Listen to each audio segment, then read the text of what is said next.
so I didn't have the luxury of pondering over what flavor pastry I'd eat or coming up with gimmicks for the paper to run a story about. Dude, chill. This is good business. We're going to get paid, but the money isn't the priority. God knows we don't need it. This is about giving someone a chance. A golden ticket, so to speak. It's a corner storefront on the busiest street downtown. We turned it into an opportunity for someone who otherwise wouldn't get the chance because they don't have the largest bank account or the resources to do the highest bidding. We nailed it down to these top 7 contenders. They had the most compelling stories, Harrison said. Our middle brother had a gift for negotiation. He was the peacekeeper, always trying to please everyone. And who doesn't love an underdog? I think it's brilliant. Jack raised one eyebrow at me in challenge. He was the youngest of the 3 of us, 2 years younger than Harrison and 4 years younger than me. In human years, that is. In maturity, the dude was a child. He lived for pranks, loved guys' nights out, and existed on sweets and chicken fingers. He had the palate of a toddler and went through women faster than most people drank a cup of coffee. And everyone loved him. I swear he entered the world with a party horn in hand and a shit-eating grin. He was always down for a good time, and he didn't give a shit how many rules he broke doing so.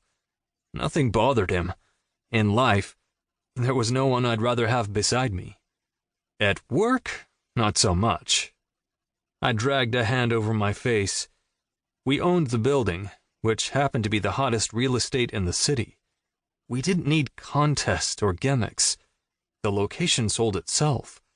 The coffee cup had been leasing the space for the past decade, but the couple who owned it, William and Barb Wilson, had decided to relocate to Seattle.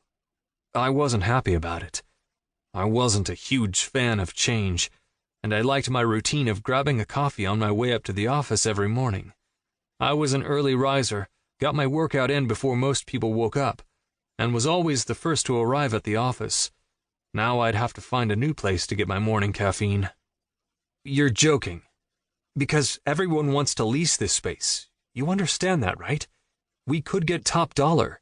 Why in the world did you turn this into a 3-ring circus? It's not a circus. It's an opportunity, Ford. It gives people something to get excited about. A mom and pop moving into the space. Someone who maybe doesn't have the resources, but has a dream. Harrison used a napkin to dab his mouth. I barked out a laugh. You're serious? A dream? So these people aren't even qualified. And you expect me to waste my time interviewing candidates who can't even afford the rent? You don't need to be in on the interviews. We can handle it. And I didn't say they weren't qualified. They are. Maybe not in the traditional sense, but they all have something to offer. And all 7 have a reason they want the space. And Jack and I spent the time reading every single one. We had over 230 applicants. Harrison crossed his arms in front of his chest. Did I mention he was a bleeding heart?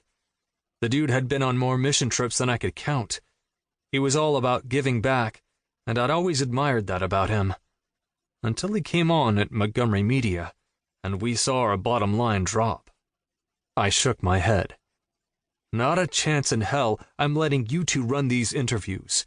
I don't want to risk you choosing a pack of feral cats as our tenants. I think you've done enough damage at this point. Suit yourself, brother. Get ready to be dazzled. These are some amazing people you're about to meet, Jack said, clapping his hands back and forth while shaking the crumbs onto the floor.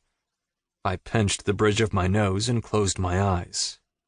Well, keep in mind, we're choosing tenants, not life partners. And we aren't going with anyone who doesn't have 6 months overhead in the bank. I assume you asked them to bring their financials? You know what happens when you assume. Harrison smirked. There was a knock on the door, and my assistant Sam poked her head in. The Wright brothers are here for you. Shall I bring them back? I rolled my eyes. You're joking. The Wright brothers? Jack pushed to his feet and howled. He did that often for no particular reason, just to keep everyone on their toes. No joke, dude. The Wright brothers are a whole lot better than the Wrong brothers. Am I right? Sam burst out in laughter. Like I said.